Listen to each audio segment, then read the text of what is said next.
Bir käkili gallarsa körpep balasın. Käkili gallarsa körpep balasın. Hayray izlamayan ölürmi? Bir bilbil yitirse qadırlalesin. Hasretinden gürlemeyen ölürmi? Bir bilbil yitirse qadırlalesin. Hasretinden gürlemeyen ölürmi? Bolurmi?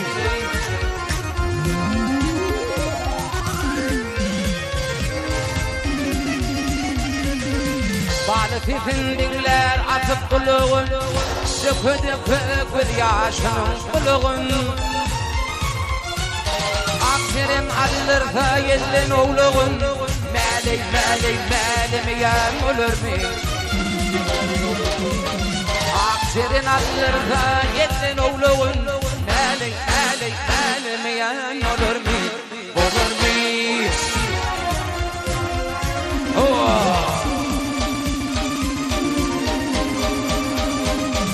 Altan elinin altan ağacın,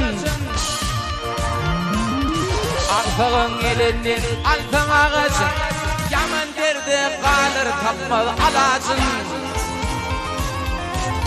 Bir güçlü düşmanı düştüm ikizin, çocuğunu gizlemeyen olur mi? Bir güçlü düşmanı düştüm ikizin, çocuğunu gizlemeyen olur mi? Olur mi?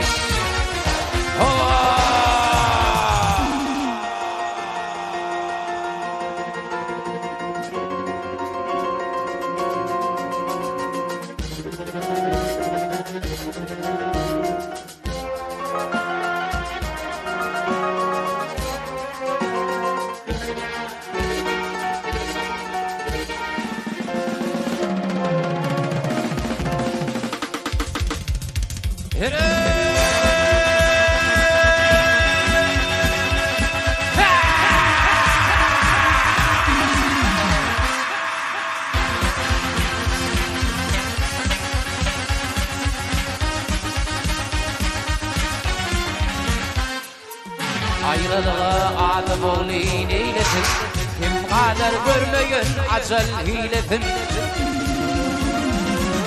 Baktım gülü hayvan bilse balısın, altan bağrın durlamayan olur mu? Baktım gülü hayvan bilse balısın, altan bağrın durlamayan olur mu? Melemeyen olur mu?